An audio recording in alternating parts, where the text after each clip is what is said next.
আসসালামু আলাইকুম। শুক্রবারের একটা ঘটনা। রাজশাহীর পবা উপজেলার বামনশিকার গ্রামে আজ শুক্রবার 15 আগস্ট 2025 সকালে একই পরিবারের 4 জনকে মৃত অবস্থায় পাওয়া গেছে। ঘটনাটি পুরো এলাকায় শোকের ছায়া ফেলেছে।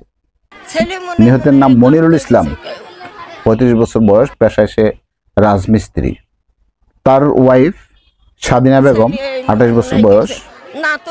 তার একটা ছেলে মাহিম ইসলাম, 13 বছর বয়স, 8ম শ্রেণীতে পড়ে। মেয়ে মিথিলা ইসলাম, প্রায় 6 বছর বয়স। এই হলো 4 জন। বামনশিকার গ্রামের নাম, ইউনিয়ন দামকুড়া, উপজেলা পবা, জেলা রাজশাহী। প্রতিবেশীরা জানিয়েছেন সকালে মনিরুলের বাড়ি থেকে দীর্ঘ সময় কোনো সাড়া না পেয়ে তারা ডাকাডাকি করে। দরজা খোলা হলে ভেতরে দেখা যায় ঘরের এক কোণে 3 জন, স্ত্রী ও 2 সন্তান রক্তাক্ত ও নিস্তেজ অবস্থায় আছে। আর ফ্যানের সাথে ঝুলে আছে মনিরুলের মৃতদেহ। পুলিশ এসে ঘটনাস্থলে থেকে একটি হাতের লেখা চিরকুট উদ্ধার করে। সে একটা চিরকুট লিখে গেছে। সেখানে লেখা ছিল, ঋণ ও ক্ষুধার কষ্টে আমরা সবাই মরতে বাধ্য হলাম। পুলিশের ধারণা, তদন্তকারী কর্মকর্তাদের প্রাথমিক ধারণা, মনিরুল প্রথমে স্ত্রী ও 2 সন্তানকে শ্বাসরোধ করে হত্যা করেন। তারপর সে নিজে গলায় ফাঁস দেন। অর্থনৈতিক সংকট, ঋণের চাপ এবং বেকারত্ব এই ঘটনার মূল কারণ হতে পারে। দামকুড়া থানার ওসি ও সিআইডি দল ঘটনাস্থল পরিদর্শন করেছেন। নিহতদের মরদেহ রাজশাহী মেডিকেল কলেজ হাসপাতালে পাঠানো হয়েছে ময়নাতদন্তের জন্য। পুলিশ বলছে, তদন্ত শেষ না হওয়া পর্যন্ত তারা আত্মহত্যা নাকি অন্য কোনো ষড়যন্ত্র সব দিক খতিয়ে দেখছে।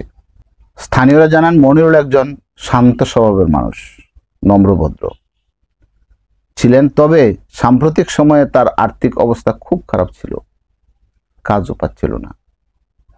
কয়েকদিন ধরে পরিবারের খাবারের সমস্যা দেখা দেয়। এমন দিন যায় সে খাবার পায় না, বাচ্চাদেরকে খাবারও দিতে পারে না। একজন বাবা যখন পরিবারের স্ত্রী সন্তানের মুখে খাবার দিতে না পারে, কান্নাকাটি করে, তো তাদের সন্তানদের মুখের দিকে তাকানো যায় না। তখন বাবা তার কাছে খুব খারাপ লাগে। তো এই দায় কার?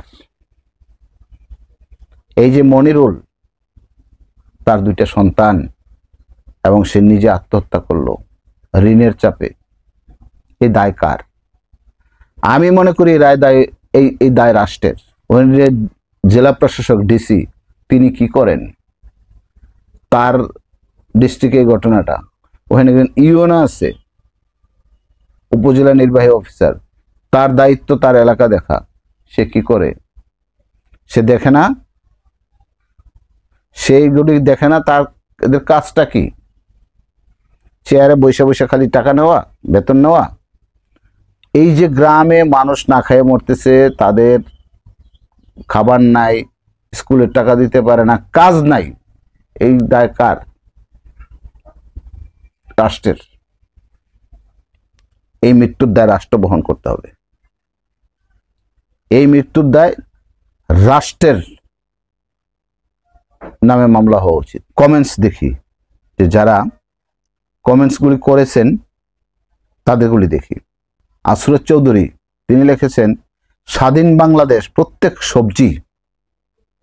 প্রত্যেকটা সবজির দাম কেজিতে 20 থেকে 30 টাকা বেড়ে গেছে। ডিমের দাম 1 ডজন 150 টাকা, তার উপর কিস্তির বোঝা। জুয়েল রানা, তিনি লিখেছেন, হায়রে দেশ, রাজনীতি করলে 1000 কোটি টাকার পাথর খাওয়া যায়, না করলে জীবন রাখা দেয়। মাহফুজুর রহমান, তিনি লিখেছেন, সারা দেশে এরকম হাজারো মানুষ আছে যারা ঋণের দায়ে আত্মহত্যা করার চেষ্টা করতেছে। সরকারের উচিত এই বিষয়ে একটা টাস্ক ফোর্স গঠন করা। ঘটনাটি খুবই হৃদয়বিদারক। উচিত এলাকায় ইউনো যে আছে, ডিসি তার ডিস্ট্রিক্টে, তার ইউনো যে আছে তার উপজেলায় ঘুরে ঘুরে এসে দেখা যে কি হচ্ছে, কোন মানুষটা না খেয়ে আছে, এগুলি দেখা দরকার। সুজন, সুজন লিখেছেন কিস্তি নামের শব্দটা যদি মুছে দিতে পারতাম এই বাংলাদেশ থেকে অবস্থা। জরিপ করে দেখেন হাজারো হাজারো লক্ষ লক্ষ গ্রামের মানুষ, এমনকি শহরেও বহুত মানুষ আছে যারা দুমুঠো ভাত, দুই বেলা দুমুঠো ভাত, হাফ পেট অর্ধেক পেট নাস্তা, বিলাসিতা তো দূরের কথা, ঘর ভাড়া দিতে পারে না এমন বহু পরিবার আছে, বহু অগণিত ঘর ভাড়া দিতে পারতেছে না শহরের লোক, দুই বেলা পেট ভরে ভাত খাওয়ার সুযোগ নাই। এমনও পরিবার আছে না খেয়ে আছে। গ্রামে তো আরো। এই দেশটা ওই যে কাদের জন্য এই দেশটা? সব রাজনৈতিক দল বলে জনগণ। আজকে জনগণ পেটে ভাত না পেয়ে বাচ্চাদেরকে সহ গলা টিপে হত্যা করে নিজে আত্মহত্যা করে, সেই হলো আমাদের দেশ, শুধু পেট ভরে ভাত খাওয়ার জন্য। বলার কিছু নেই। ধন্যবাদ।